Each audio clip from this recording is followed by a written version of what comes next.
qui, pour nous, n'est pas bien exécuté à ce point-là. Il y a une fragmentation, et c'est l'une des raisons pour lesquelles les données ne sont pas disponibles, entre les divers ministères et les organismes publics. Il y a une faiblesse dans les contrats programmes que le gouvernement élabore avec les entreprises publiques. Là, le gouvernement doit prendre sa responsabilité vers les citoyens et vers les entreprises publiques. Il y a une question de professionnalisation de gestion des entreprises publiques et notamment la question de la composition des conseils d'administration qui ne sont pas composés des experts mais des fonctionnaires. Et les fonctionnaires ne sont pas le mieux outillés pour superviser des entreprises publiques.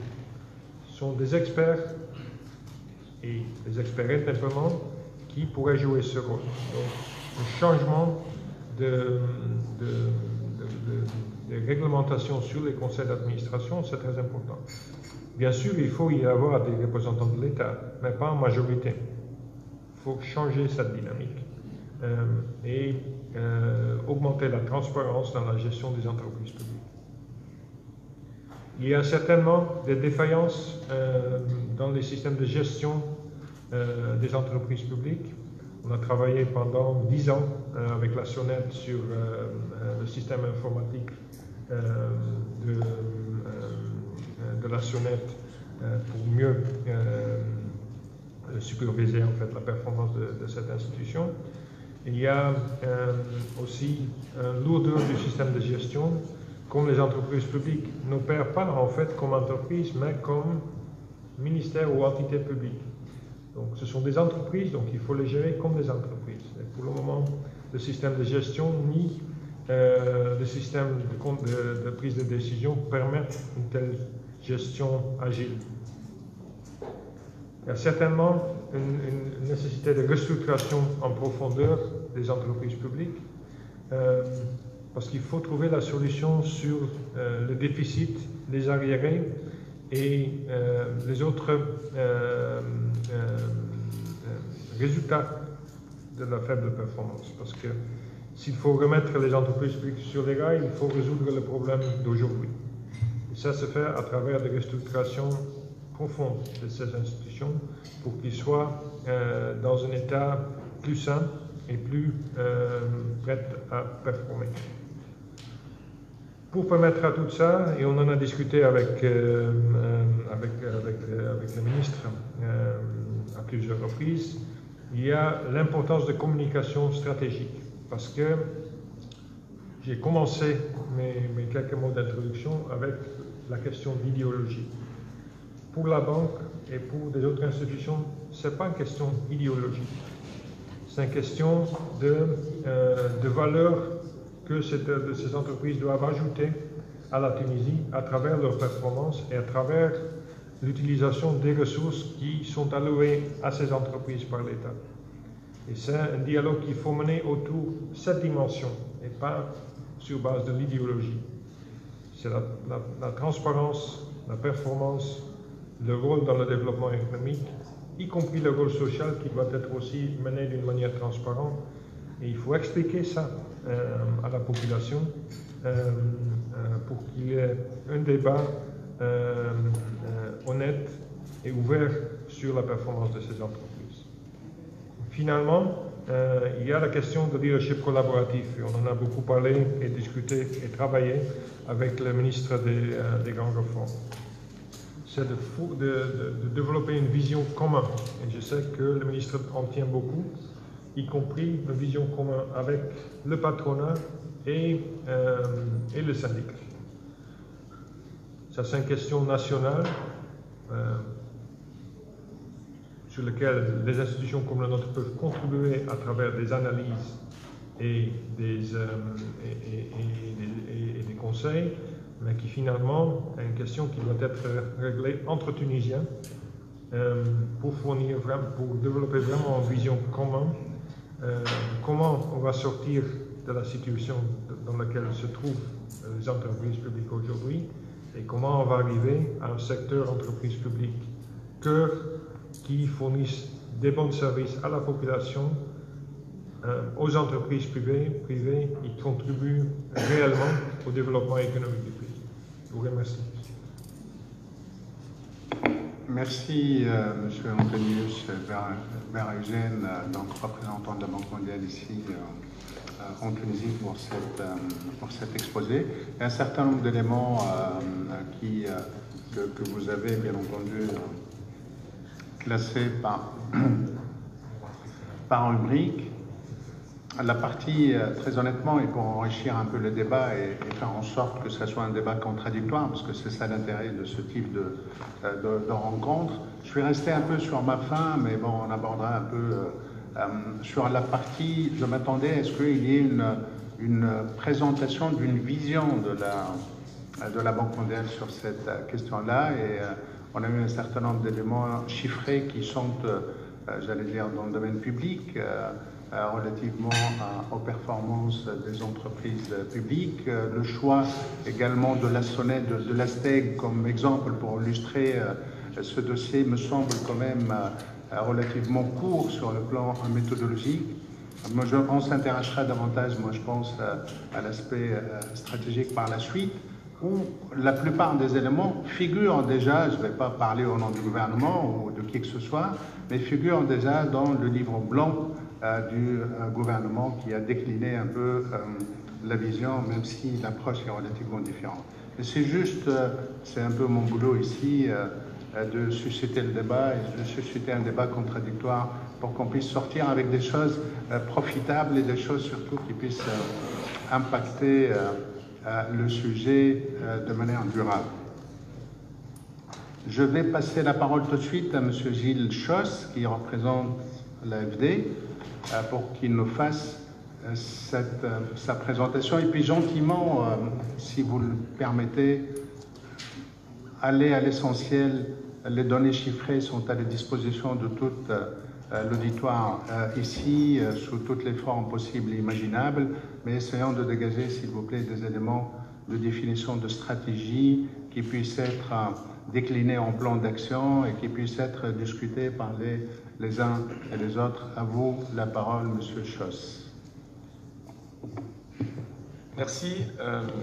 Je voulais me féliciter d'être parmi vous aujourd'hui, de saluer ici toutes et toutes présents, saluer les membres du gouvernement, le conseiller du chef du gouvernement, le ministre Taoufik Rachid des grandes réformes, saluer les partenaires sociaux en la présence du secrétaire général adjoint de l'UGTT, saluer également notre animateur, notre président de séance, c'est un rôle difficile dans tous les débats que d'animer, mais ça l'est particulièrement, je pense, sur un sujet un peu difficile et délicat qui est le sujet des entreprises publiques. Mais moi, si j'ai tenu à prendre la parole, c'est parce que justement, c'est toujours plus facile de parler des sujets agréables, mais je pense qu'il faut de temps en temps se fixer des ambitions un peu plus importantes. Et nous étions intéressés avec notre collègue de la Banque mondiale, que je voulais remercier, à aborder un sujet qui est un peu un irritant.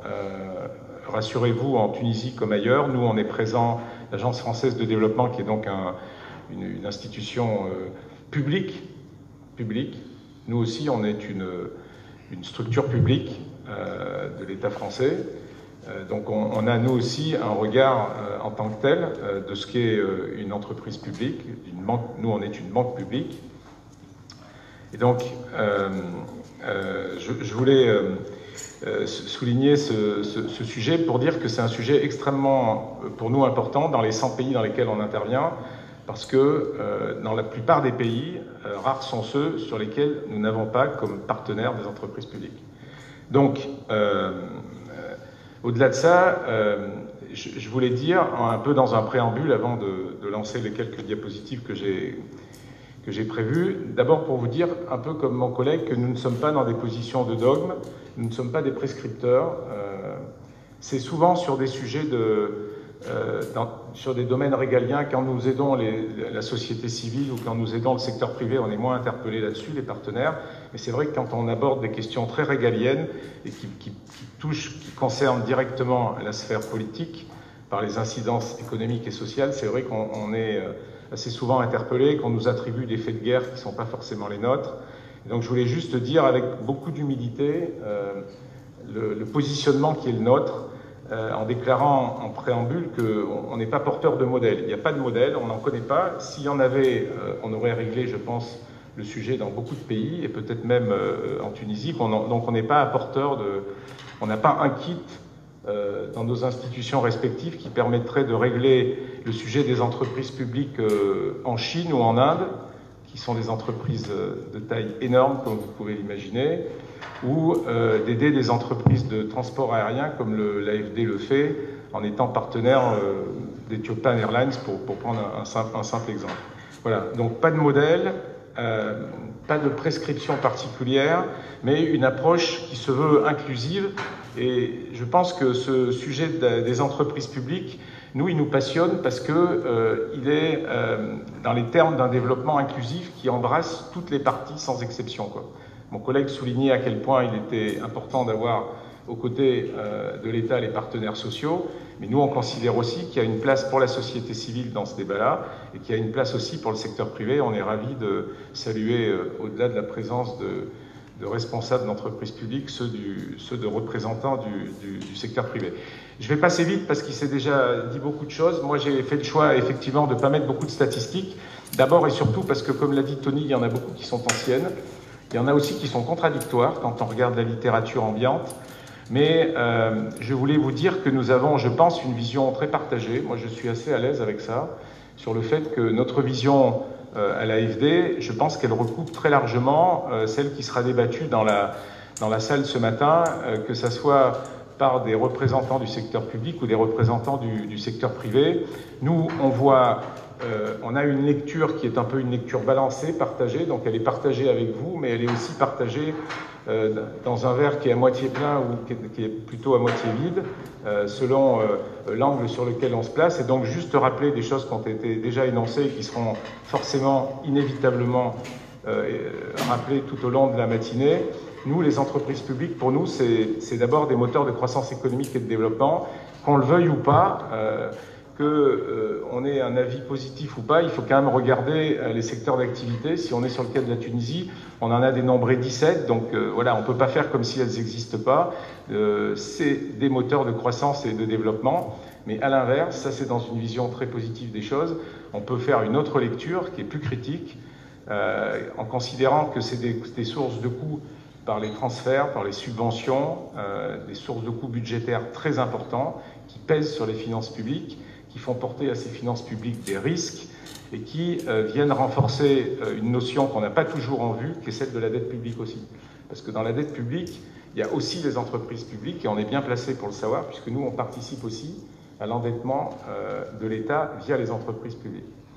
Il y a une deuxième dimension dans ces entreprises publiques, sur laquelle je ne vais pas m'étendre, qui tombe évidemment sous le sens, c'est la dimension d'emploi, la dimension sociale, avec là aussi une lecture balancée, puisque certes, ils distribuent des salaires, certes, ils sont source d'emploi, elles sont source d'emploi, ces entreprises, mais ce sont également, et je pense que l'après-révolution nous en a montré, un amortisseur social dont on peut s'interroger pour savoir si finalement l'État a les moyens de s'offrir aujourd'hui, dans sa situation économique, des amortisseurs d'une telle taille. Enfin, ce qui est intéressant dans les entreprises publiques, vous en conviendrez, c'est que c'est un secteur qui a une relation à l'État qui est toute particulière, très particulière. Alors tout le monde a une relation à l'État, le citoyen a une relation à l'État par définition, les entreprises ont aussi une relation, mais on trouve quand même que les entreprises publiques, elles sont interrogées par le fait que c'est l'État qui pilote des politiques publiques et que les entreprises, dans leur mission, dans les entreprises publiques, elles doivent justement décliner ces politiques publiques. Il se trouve que cet État qui décline les politiques, qui donne la règle du jeu, la marche à suivre, il est aussi actionnaire de ces entreprises. Il est aussi terriblement contrôleur, et je disais que nous étions une banque publique, on est bien placé pour savoir, nous, côté AFD, la manière dont nous sommes éminemment contrôlés. Nous, on a l'Inspection Générale des Finances, la Cour des Comptes, enfin voilà, on a un bureau en permanence, à un étage de l'AFD qui est ouvert à tous ceux qui viennent nous contrôler 365 jours sur 365 jours. Mais l'État, c'est parfois un soutien au moment où les entreprises vont mal, et c'est parfois même un État sauveur. Il y a beaucoup d'entreprises, si elles étaient dans des sphères privées, elles seraient passées directement au tribunal pour liquidation, et leur statut public les a protégées parce que l'État est intervenu ou a fait en sorte de ne pas les faire disparaître. C'est une relation, mon collègue l'a évoqué, je passe vite, c'est une relation aussi particulière au secteur privé, qui est très débattue entre le bénéfice d'avantages comparatifs que les autres entreprises qui sont sur des marchés n'ont pas nécessairement, et puis peut-être d'une certaine façon, ça se discute, est-ce qu'il y a un enjeu de vase communicant, c'est-à-dire est-ce qu'on a, quand on a plus d'entreprises publiques, est-ce qu'on a moins de secteur privé, est-ce qu'on a moins de place du secteur privé, et enfin, est-ce qu'on n'est pas dans des logiques de concurrence déloyale. Où est-ce qu'il faut appuyer là? Voilà. Alors, la vision d'un partenaire au développement, je pense que c'est partagé par nos collègues, je vois notre collègue de la BUI aussi ici que je salue. Je pense que ce qui nous intéresse, nous, les agences de développement, les institutions de développement, notre métier c'est de pousser le développement avec tous les acteurs, sans distinction.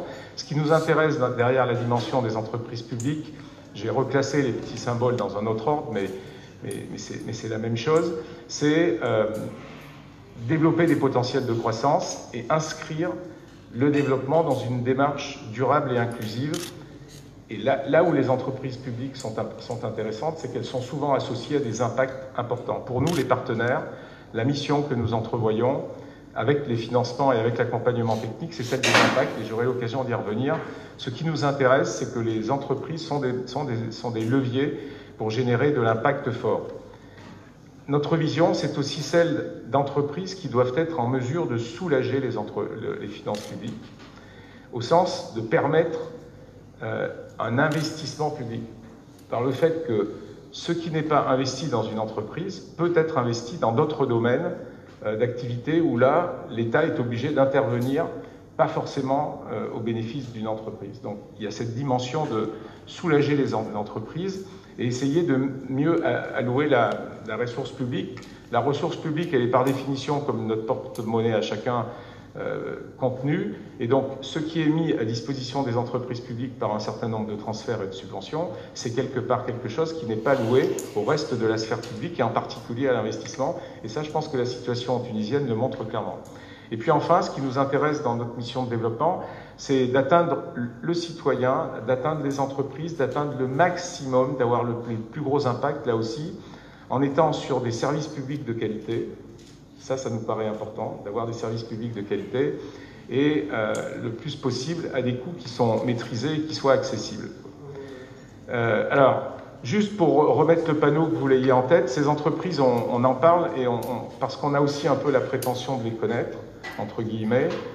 Nous, sur la Tunisie, on est partenaire de beaucoup d'entreprises auprès desquelles on a fait des financements, un grand nombre de financements en série qu'on a répétés les uns après les autres, que ce soit la SONED ou l'ONAS. On est à la 7e, 8e génération de projets, mais on les aborde toujours sous la double dimension d'être des emprunteurs. Donc c'est des gens c'est des structures qui empruntent de l'argent, et donc nous, on est quand même intéressés à se dire qu'il faudra qu'elles remboursent ces financements.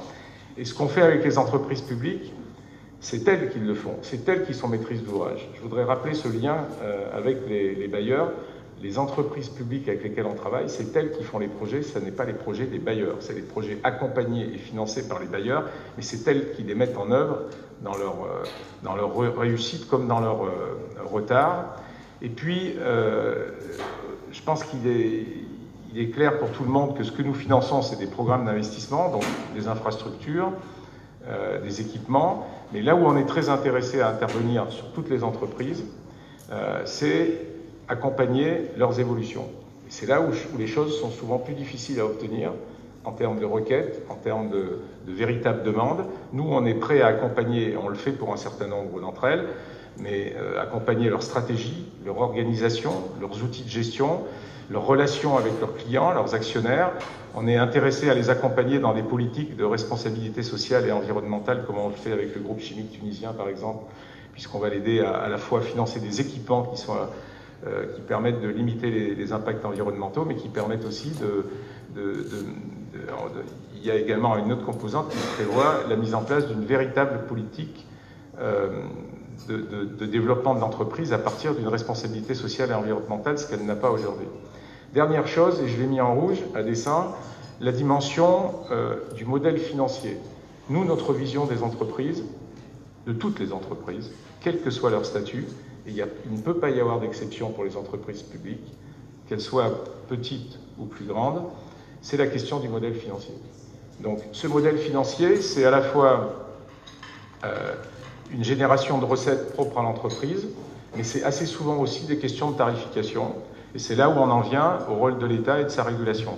Et donc ce que nous croyons, c'est à des entreprises qui ont pour viabilité un modèle financier. En dehors du modèle financier, nous ne croyons pas à l'avenir des entreprises publiques.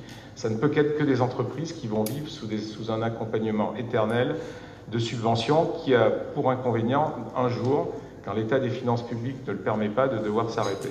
Et donc la problématique de fond qui est posée, c'est celle de la performance. Et donc on aurait pu mettre à côté celle de la gestion. C'est ces entreprises-là qui nous intéressent, accompagner des entreprises performantes. Donc il faut à la fois travailler sur l'outil de production, ça c'est les infrastructures et l'équipement, mais il faut aussi travailler, et ça c'est encore plus important, sur la question de leur stratégie et de leur organisation. Voilà. Alors, je vais là mettre un focus particulier, mais je ne vais pas devancer, on ne s'est pas véritablement concerté avec le ministre et ses services sur sa présentation aujourd'hui. Moi, je vais mettre en exergue le sujet par lequel on est rentré sur les entreprises publiques ici. J'aurais pu prendre d'autres exemples à travers le monde, mais je voulais dire que nous, notre intervention, et je vais la décliner rapidement, elle est sur la question de la gouvernance des entreprises publiques. Et donc, je ramène ça à cette diapositive pour souligner que voilà l'ambition de l'AFD. Elle est résumée en six petites présentations là que vous voyez, ces six petits symboles. Et celle des entreprises publiques, nous on la positionne dans cette transition qu'on considère être une transition politique et citoyenne. Et ce qui nous paraît important, c'est que si on veut partager un monde pour nous qui est en commun, c'est notre style, il faut qu'il y ait une meilleure gouvernance des États, meilleure gouvernance des entreprises, meilleure gouvernance des secteurs et donc des entreprises publiques. Et donc notre intervention en Tunisie, sur le cas des entreprises publiques, il est embrassé à travers l'accompagnement de la transition politique et citoyenne qu'on a ciblée sur les entreprises publiques. Et donc, sur ces entreprises publiques, le premier élément du diagnostic, c'est celui-là. C'est celui d'un cercle vicieux. D'ailleurs, je crois que nous l'avons amicalement emprunté à la Banque mondiale, ce cercle. Bon, je vois qu'il est un petit peu déformé, mais on reconnaîtra quand même un côté circulaire.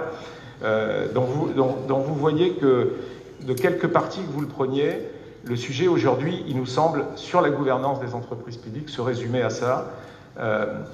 À la question de la déresponsabilisation, à la question de la multiplicité des contrôles, à la question de l'augmentation sans fin des subventions, de l'intervention du politique qui affaiblit l'entreprise, et puis on tourne dans un sens et on peut même tourner dans l'autre.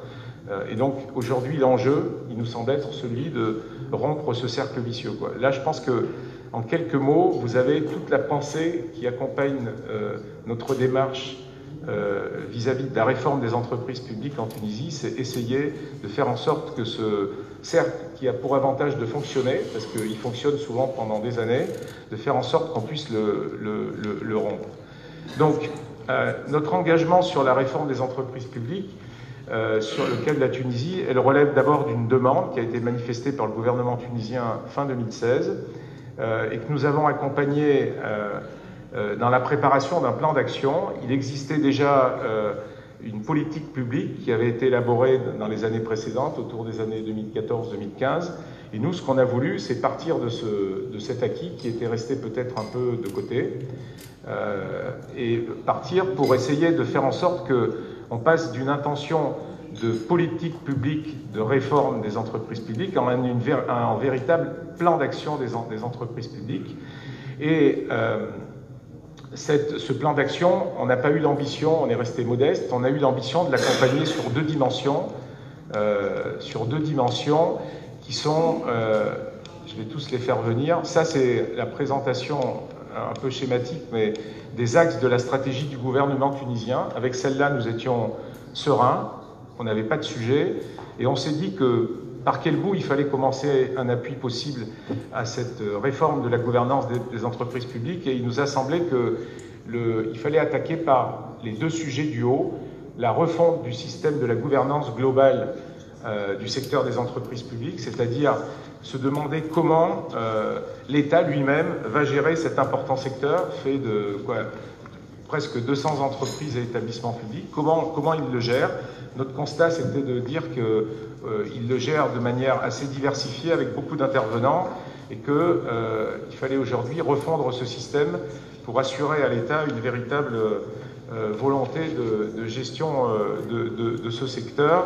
Donc ça, c'est la question du pilotage par l'État. Et là où nous nous sommes repositionnés, c'est sur la deuxième question, qui est la refonte des entreprises elles-mêmes. Donc on passe du pilotage par l'État à la question de la vie quotidienne des entreprises publiques, où il nous a semblé que les entreprises publiques aujourd'hui, dans le paysage tunisien, elles souffraient d'une insuffisante gouvernance et autonomie, et que c'est sur cet axe-là aussi qu'il fallait travailler. Donc les deux autres qui font partie de cette stratégie, qui sont tout aussi importants à nos yeux et que nous soutenons, ces deux autres axes-là, j'espère que ça pourra devenir demain des nouveaux secteurs d'intervention pour l'AFD. On y est en tout cas prêt, mais nous n'avons pas prévu à ce stade de le faire. Voilà. Donc on est assez et suffisamment occupé, je pense que le ministre y reviendra, sur les deux premiers segments qui sont cette refonte du secteur et cette refonte de la gouvernance interne des entreprises. Voilà. Donc, à partir de là, on a construit un partenariat étroit avec le gouvernement et en particulier avec le ministère des Grandes Réformes qui a permis de travailler avec un accompagnement externe, cette task force interministérielle pour finaliser le plan d'action. Donc on s'est bien inscrit sur quelque chose qui existait, mais on a passé une étape pour aller vers un plan d'action. Et ce plan d'action, mais c'est plus aux autorités tunisiennes qu'à moi de le dire, ce plan, il a finalement été approuvé lors d'un comité ministériel restreint en juin. On a insisté pour avoir un dispositif de pilotage, et donc il existe un comité de pilotage interministériel et la mise en place d'une unité de gestion par objectif, parce que dans beaucoup de domaines, et les entreprises publiques n'y échappent pas, on a considéré qu'il fallait avoir une vraie structure ad hoc d'accompagnement de cette réforme. Et donc, notre engagement, il est sur un appui budgétaire de 100 millions d'euros qui se décaisse en deux tranches. On a actuellement décaissé 100 millions d'euros et un accompagnement qui porte sur la mise en place véritablement de la réforme par des appuis d'expertise et d'assistance à cette unité de gestion de projet. Voilà. Et donc, aujourd'hui, ce qu'on va essayer d'appuyer, en reprenant le schéma de cette réforme, c'est au sein des 10 actions qui vont structurer cette réforme, nous on va se positionner toujours sur celle du haut là, donc essayer d'aider l'État à mieux obtenir, à mieux recenser les entreprises. Tony soulignait à juste titre le besoin d'avoir plus d'informations, plus de statistiques, qu'elles remontent. Notre idée, c'est d'accompagner aussi l'État à définir des lignes stratégiques d'actionnariat, c'est-à-dire quelle est sa véritable politique actionnariale, quand est-ce qu'il s'engage dans une entreprise, quand est-ce qu'il s'en retire, sous quelle forme, et puis d'avoir une structure de gestion centrale des entreprises publiques. Il y a différents modèles. En France, on en a une particulière qui est une agence de gestion des entreprises publiques, mais il y a probablement d'autres modèles, et donc c'est à la Tunisie d'inventer le sien. Et puis également accompagner dans cette réforme interne sur la partie des conseils d'administration, tout ce qui est autour des conseils d'administration, qui est un domaine clé de la gouvernance, et toute la question du reporting financier aussi. Donc voilà, c'est ces 2 fois 3 éléments que nous allons accompagner à travers ce financement.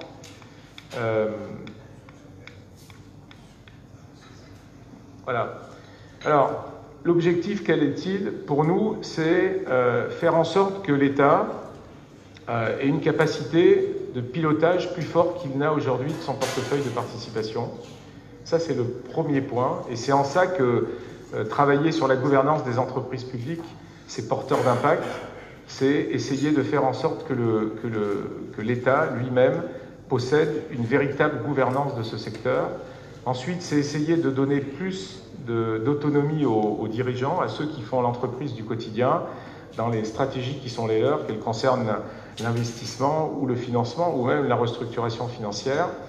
Et puis, j'aurais pu souligner beaucoup d'impacts que nous recherchons. J'en ai choisi 3 qui me paraissent les plus significatifs et qui correspondent à une lecture véritablement de partenaires au développement que nous sommes. La 3e, c'est pour dire que ce qui nous intéresse, il y a un œil intéressé du bailleur que nous sommes pour faire que les entreprises publiques, une fois cette réforme aboutie, elles puissent devenir des emprunteurs sans garantie de l'État, parce que c'est possible, de bailleurs comme nous ou comme d'autres. Voilà. Donc on est aussi intéressé à cette réforme directement par le fait que nous, notre objectif n'est pas de continuer à endetter l'État. Chaque fois qu'on le fait via des entreprises publiques, c'est un dispositif par défaut. Ce qu'on souhaite, c'est qu'on puisse leur prêter à notre propre risque, dès lors qu'elles ont une situation et un modèle financier qui est stable. Je termine en disant quelques leçons que nous avons apprises à travers le monde et qui pourraient s'appliquer au cas tunisien. D'abord, faire porter ces sujets, et en particulier ceux de la gouvernance, mais d'une façon générale, toute la question des entreprises publiques, d'abord sur des initiatives et des maîtrises d'ouvrage nationales. Les bailleurs ne peuvent jouer qu'un rôle d'appui. Je sais qu'on nous trouve souvent très intrusifs, très prescripteurs, mais je voulais dire qu'il n'y a de réforme possible que par des maîtrises d'ouvrage nationales. On peut accompagner, on peut faciliter par de l'expertise, par de l'appui, par des financements, mais tout ça doit relever d'une maîtrise nationale. Et donc, cette maîtrise-là, c'est d'abord celle de la conviction, de la volonté, et je me permettrai même, parce que nous sommes dans un cercle un peu restreint, du courage politique, quoi. Et donc, toute la question de la réforme des entreprises publiques, quel que soit son domaine, que ce soit la gouvernance ou la restructuration financière, c'est celle du leadership politique pour porter cet élan de transformation. Je l'ai dit en introduction, pas de modèle qui est transposable, mais quelques principes de construction. Savoir où on veut aller, et ça c'est la définition d'axe stratégique. Ça ne suffit pas de faire une politique, il faut vraiment la décliner en des axes extrêmement clairs de stratégie.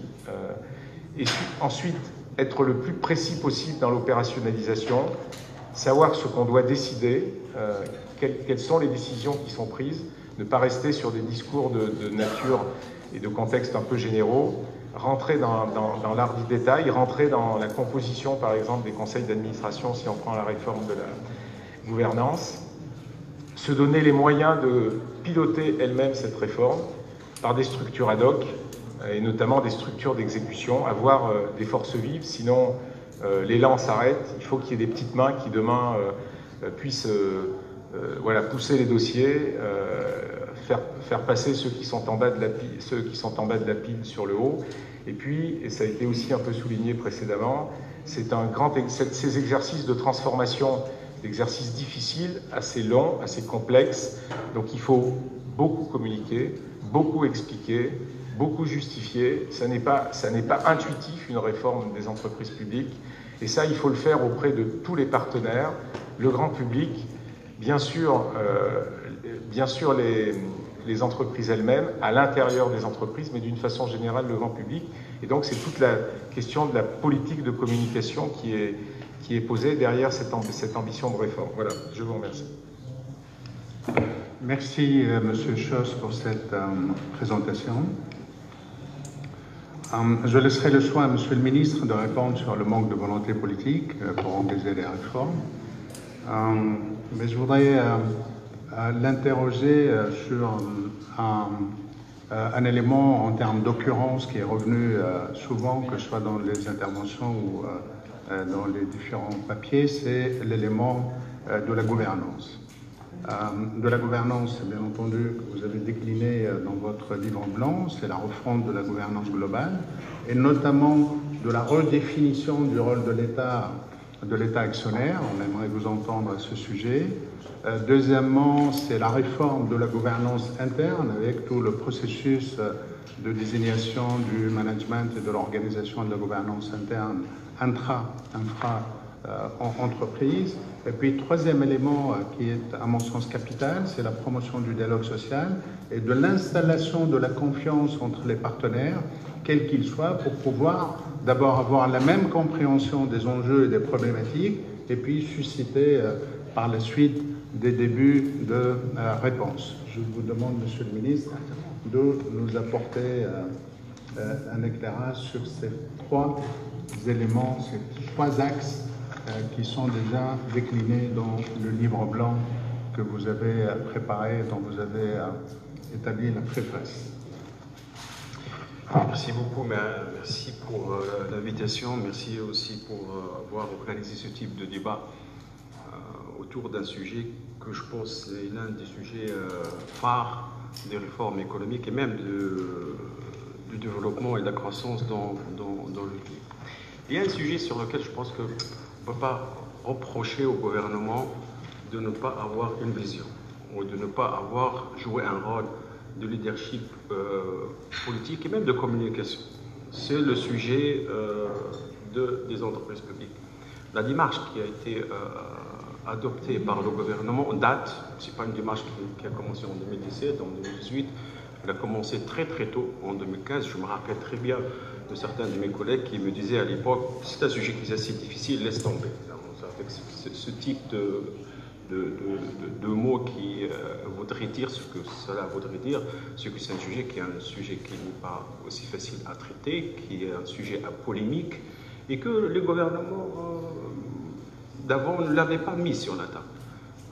En 2015, le sujet a été traité, a été mis sur la table dès le début par une stratégie qui était exhaustive à l'époque, elle n'était pas complète, il n'y avait pas de plan d'action, mais il y avait les mêmes thèmes, les mêmes axes qui ont été développés après dans le livre blanc. Et puis il y avait, après, les gens l'oublient, dans le plan en 2016-2020, il y avait aussi tout un chapitre sectoriel sur les entreprises publiques, qui est quelque chose qui n'était pas aussi évident à développer.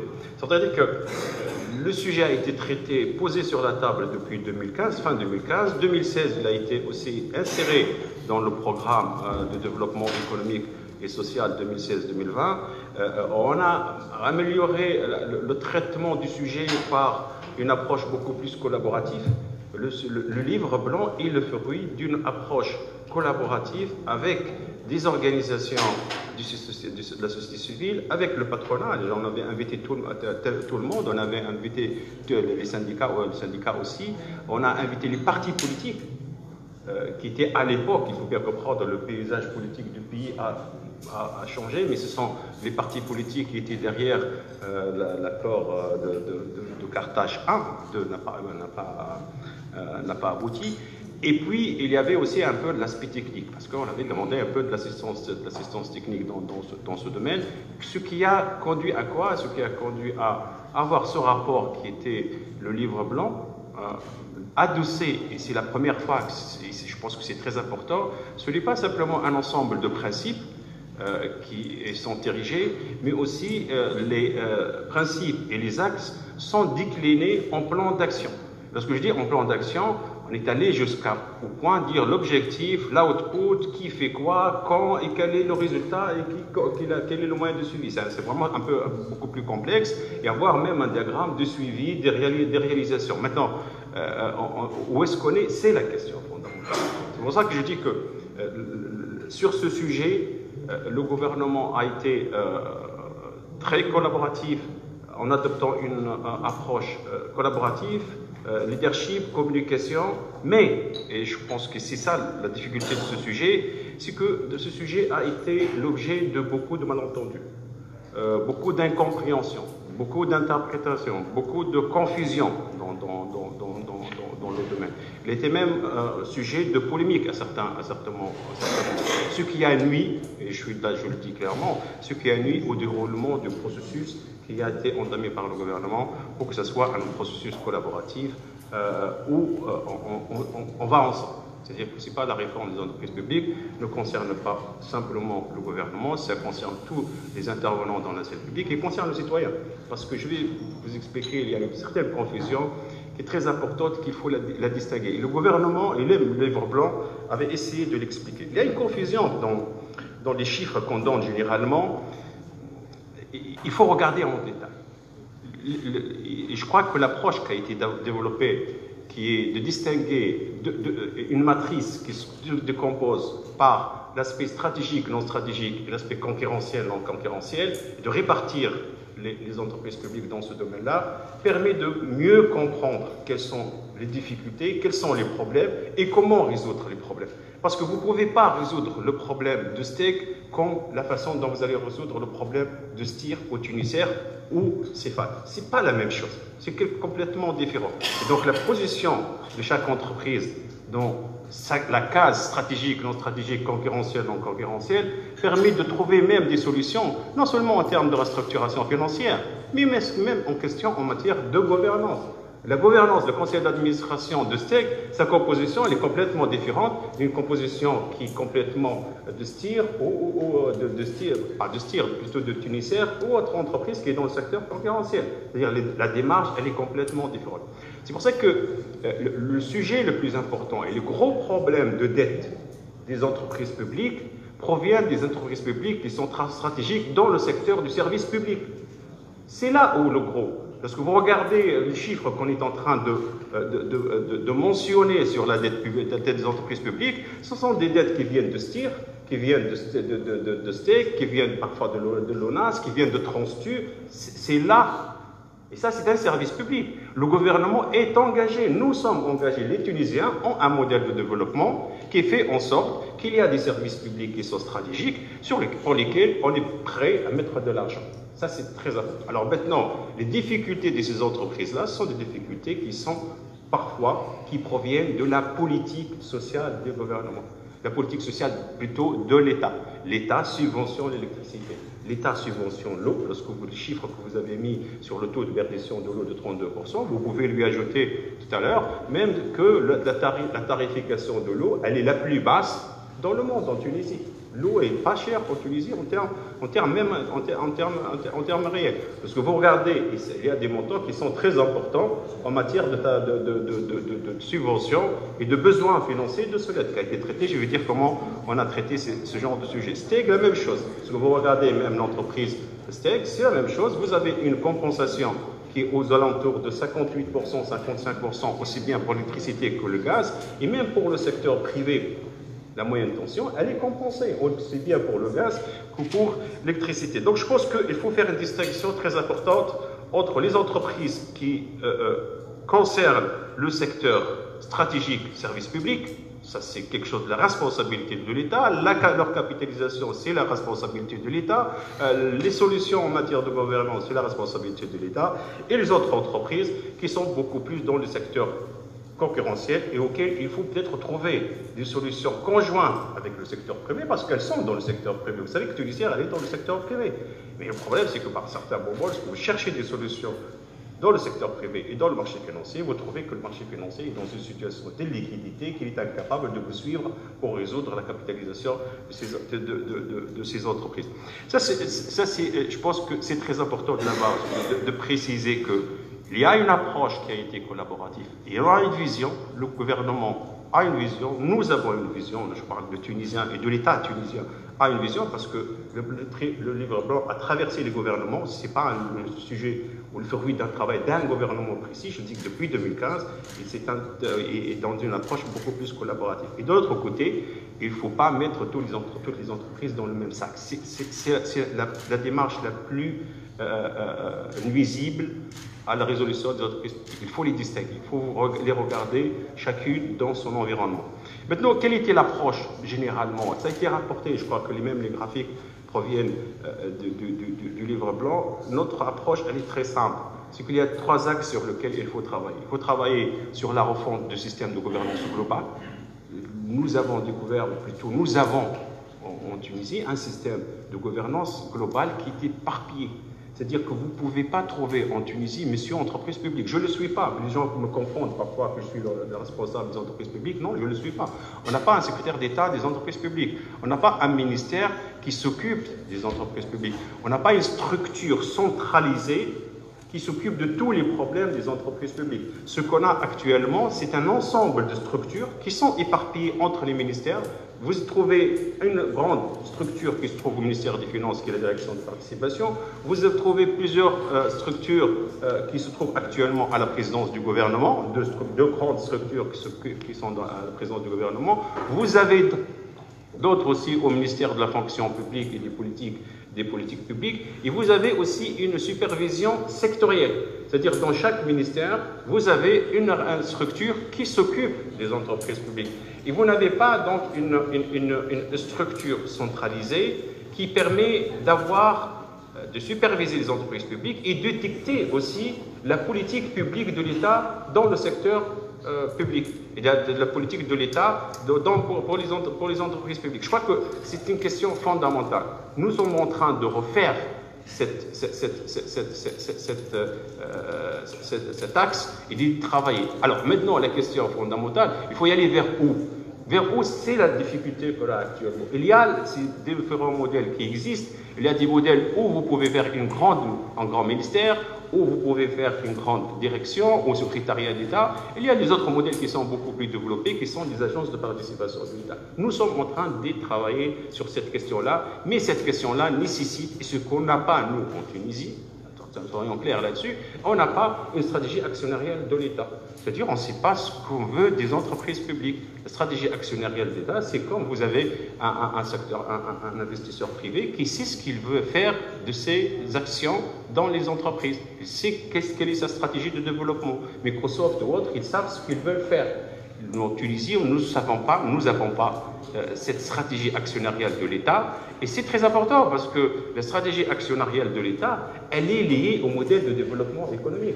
Et ce n'est pas l'affaire simplement de l'État, c'est l'affaire aussi de tous les participants. C'est-à-dire qu'il faut impliquer aussi bien les syndicats, les partenaires sociaux et ainsi de suite pour définir cette stratégie actionnariale de l'État qui, en définitive, reflète un modèle de développement économique et social.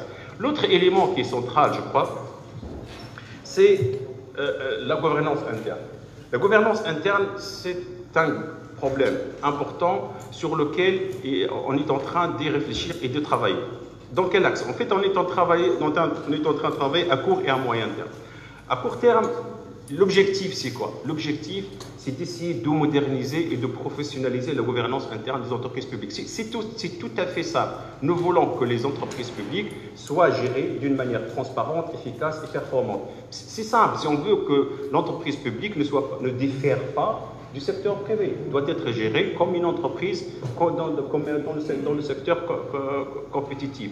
Le problème qu'on a actuellement, c'est que les entreprises publiques, dans leur gestion de gouvernance interne, sont régies par l'article 89, le 9 septembre 89, et c'est lui qui dicte aussi bien la composition du conseil d'administration que les tâches et les attributions du conseil d'administration, mais aussi certains critères, surtout en ce qui concerne l'achat des biens et services, l'acquisition des biens et services. Nous travaillons sur ça. Je pense que le premier élément, et ça c'est une autre priorité en ce qui concerne la gouvernance interne, c'est revoir complètement la loi 89.9. On veut y aller le plus vite possible par une nouvelle loi 89.9.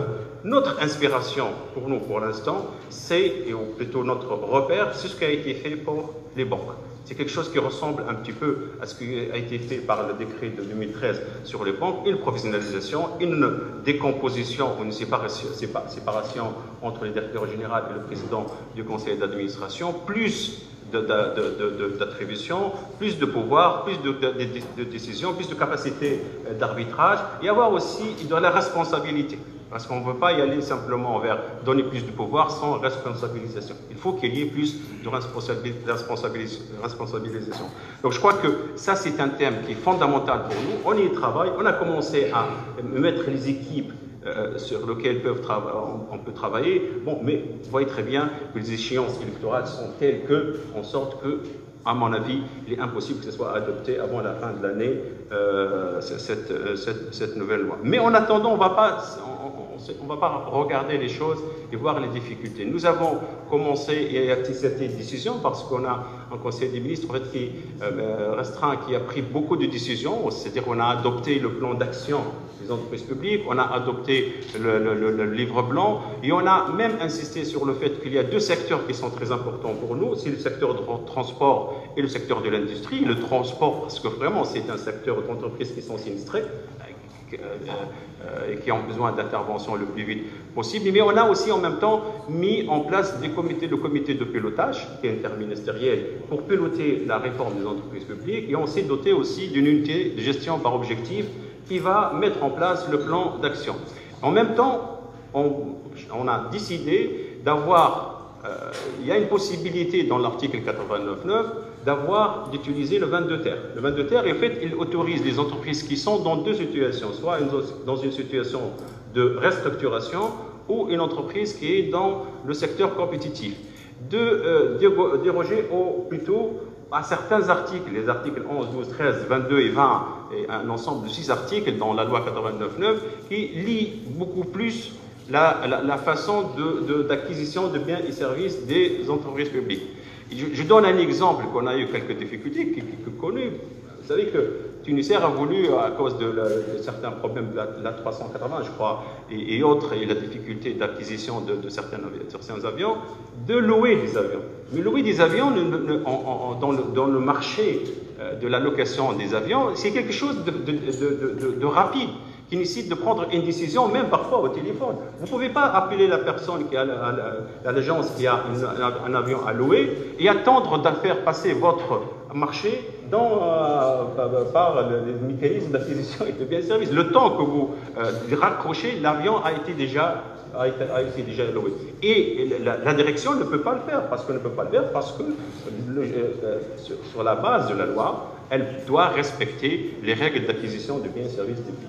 Donc ça, c'est des questions qui sont très importantes. Nous sommes en train de travailler aussi, même pour Télécom, la même chose, c'est d'essayer de faire sortir dans cette période à peu près 15 entreprises. On est en train d'examiner les cas par cas et les faire bénéficier de l'article du 22 ter, c'est-à-dire leur permettre d'avoir beaucoup plus de flexibilité dans la gestion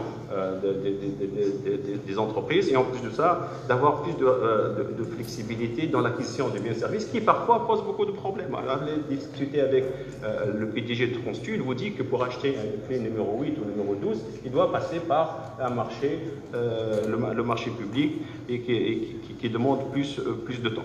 Ça, c'est très important. Sur la gouvernance, on a un élément de court terme, c'est essayer de faire bénéficier une quinzaine d'entreprises de l'article 22 ter, mais en même temps, continuer à travailler sur le sujet qui est le sujet de la gouvernance d'une manière globale. Alors maintenant, vient le sujet qui est très fâcheux, ou plutôt avant de venir au sujet le plus fâcheux, qui fâche, essayons d'aller plutôt vers l'axe numéro 3. L'axe numéro 3, c'est plutôt un axe qui concerne le dialogue social, le développement du dialogue social dans les entreprises, la responsabilité sociétale et la gestion des ressources humaines.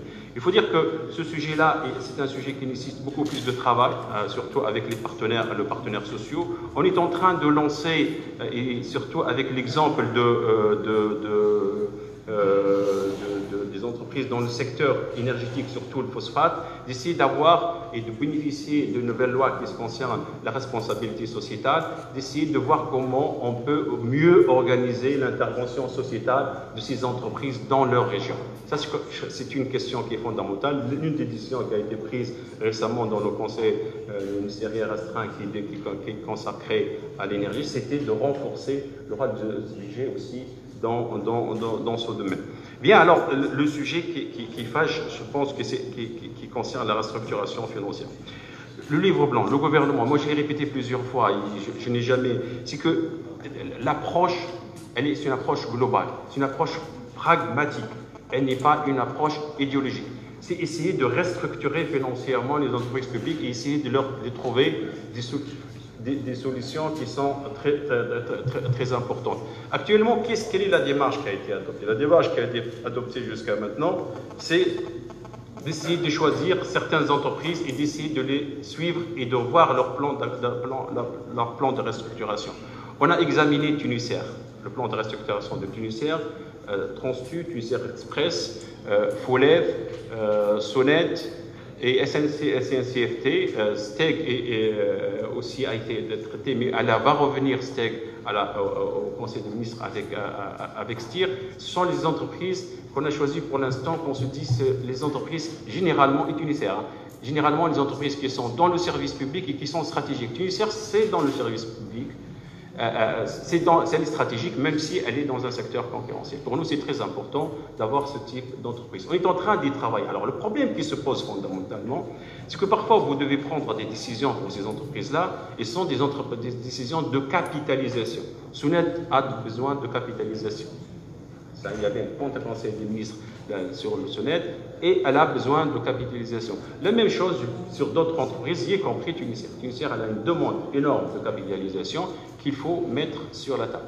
Sur le sujet sur lequel on bute, c'est les capacités financières de l'État aujourd'hui à apporter un financement de capitalisation pour ces entreprises qui sont, et je répète très bien, je parle des entreprises qui sont stratégiques et que c'est l'affaire de l'État. Je ne suis pas en train de parler des entreprises qui sont dans le secteur privé ou qui sont dans le secteur concurrentiel, qui parfois nécessitent le partenariat public-privé ou plutôt de chercher de l'introduction dans la bourse ou autre.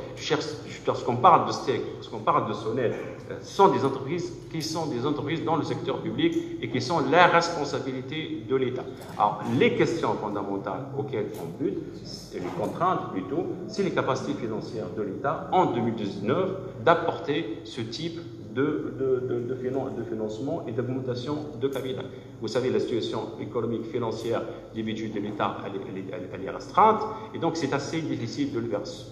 La question sur laquelle on est en train de travailler, sur une loi de capitalisation des entreprises publiques qui pourrait avoir lieu en 2020 et qui ressemble un petit peu à ce que s'est passé pour les banques. C'est-à-dire avoir une loi où on décide d'un ensemble d'entreprises pour lesquelles voilà ce qui est décidé en matière de capitalisation et d'essayer de dégager les ressources financières. Le sujet de la réforme des entreprises publiques, ce n'est pas un sujet de court terme, c'est un sujet qui est permanent, c'est un sujet qui est transversal, ça demande du temps. Vous avez plus que 104 entreprises à gérer. Mais il faut qu'il y ait du temps, il faut de l'argent, et il faut aussi de la communication, et il faut aussi démystifier le sujet et dépolitiser le sujet des entreprises publiques. Le sujet des entreprises publiques, c'est un sujet de pragmatisme. Aujourd'hui, je donne un exemple très simple. Lorsque j'écoute que hier et avant-hier que l'entreprise SAFE est en train d'investir et de se développer, et à côté, on a une entreprise publique et CEPAD qui est en train d'avoir, pour ne pas utiliser d'autres termes, avoir beaucoup de difficultés financières, il y a quelque part un problème. Alors que lorsque vous regardez les capacités de CEPAD en matière de production et la capacité de chaîne de production et son positionnement, elle est capable de fleurir et de donner de l'argent à l'État. Donc il y a quelque part un problème de gouvernance, il y a quelque part un problème de business plan, il y a un problème aussi de stratégie de l'entreprise. Notre souhait, c'est d'avoir des entreprises publiques qui sont efficaces, leaders dans leur secteur et qui n'ont pas besoin de l'État. Parce que c'est ça le plus important. Elles ne deviennent pas budgétivores, elles ne prennent pas de l'argent qu'on aurait pu mettre dans d'autres éléments, dans d'autres secteurs et dans d'autres axes d'intervention. Voilà. Merci, Monsieur le Ministre, pour cette présentation et pour les thèmes que vous avez développés concernant un peu la vision du gouvernement tunisien en cette matière. Il y a un élément qui constitue le quatrième axe qui me semble fondamental, et nous avons la chance d'avoir avec nous Faisal Derbel, qu'on ne présente plus, qui est un peu expert en cette matière. Et moi, ce qui nous intéresse tous, et ça va un peu illustrer votre propos sur la volonté de restructurer, c'est que sur les 115 entreprises publiques, bien entendu, et en fonction de cette subdivision, de cette catégorisation qui a été faite entre stratégiques, entre entreprises qui fournissent un service d'intérêt général, ce qu'on pourrait qualifier de service universel, comme on le fait pour la Poste, etc., où il y a une obligation de la puissance publique de fournir à ses citoyens et c'est inscrit aussi dans la Constitution comme étant un droit constitutionnel, et les entreprises qui sont dans le secteur concurrentiel. Moi, ce que je souhaiterais que vous nous apportiez aujourd'hui, c'est d'abord peut-être le point sur les derniers chiffres, qu'on soit un peu éclairé, parce que chacun présente ses chiffres en fonction de son accès à l'information. Les uns 2015, les uns s'arrêtent à 2016. Vous êtes au centre de la production statistique et donc le plus à même de nous donner le point de la situation le plus récent. Ça, c'est le premier élément. Deuxième élément, ce qui nous intéresserait, avec votre background d'expert, c'est cette espèce d'ingénierie financière et juridique également, qui devrait être faite pour justement restructurer durablement un certain nombre d'entreprises dans l'État, en concertation avec tous les partenaires et tous les intervenants, se mettre d'accord pour les maintenir dans le giron de l'État, au profit, bien entendu, de tout le monde, et essentiellement du citoyen et de l'usager tunisien. Merci. Merci, Slabib. Monsieur le Président, honorable assistance, mesdames et messieurs, permettez-moi d'abord de remercier Syed et l'économiste ainsi que ses partenaires de m'avoir donné cette opportunité d'être autour de cette table pour participer à ce workshop sur un thème d'actualité, à savoir les entreprises publiques, les enjeux, les défis des entreprises publiques. J'ai écouté avec beaucoup d'attention les différentes interventions avec une présentation des axes de réforme, les stratégies de la réforme et surtout, j'ai noté avec beaucoup de satisfaction aussi les résultats qui seront attendus à travers les différentes composantes de la réforme, de la structuration financière. Mais je dirais que c'est des plans qui vont demander beaucoup de temps et d'ici là, on risque de ne plus trouver des entreprises publiques pour lesquelles on va faire cette réforme. C'est-à-dire, on risque de ne pas trouver 50% des entreprises publiques si la mise en œuvre ou la mise en place de ces actions-là va démarrer en 2020 ou au milieu de l'année 2020. Donc, il y a une urgence. La première chose à faire, c'est de décider de statuer sur des questions extrêmement urgentes. Aujourd'hui, nous sommes le 19 juin. Moi, je suis persuadé qu'il y a plusieurs entreprises publiques qui, aujourd'hui, sont en train de négocier, de voir avec leurs banquiers, de solliciter leurs banquiers pour boucler le salaire du mois de juin, pour pouvoir le servir dans le délai. Et là, je vais répondre à la première question de notre cher modérateur et ami Slabib. Quelques statistiques au niveau de l'état des lieux. Nous avons exactement 199 entreprises et établissements publics. 73 EPNA, pas tout à fait des entreprises publiques. 24 EPS, établissements publics de santé. Et 102 entreprises publiques concernées directement par ce plan de restructuration, tout ce qui s'ensuit, dont 46 sociétés anonymes. Deux chiffres qui m'ont interpellé. Tout d'abord, les fonds propres négatifs au 31 décembre 2016, parce que les états financiers de 2017, malheureusement pour plusieurs entreprises publiques, ne sont pas encore arrêtés. Et ça, c'est un autre problème de transparence, de gouvernance et tout ce qui s'ensuit. Les fonds propres négatifs, le cumul des fonds propres négatifs de certaines entreprises publiques s'élève à 3 milliards de dinars. Et les résultats reportés négatifs sont de 6,5 milliards de dinars. Donc, avant de parler restructuration, avant de voir ce plan de restructuration, je dirais que nous avons besoin, illico presto, de manière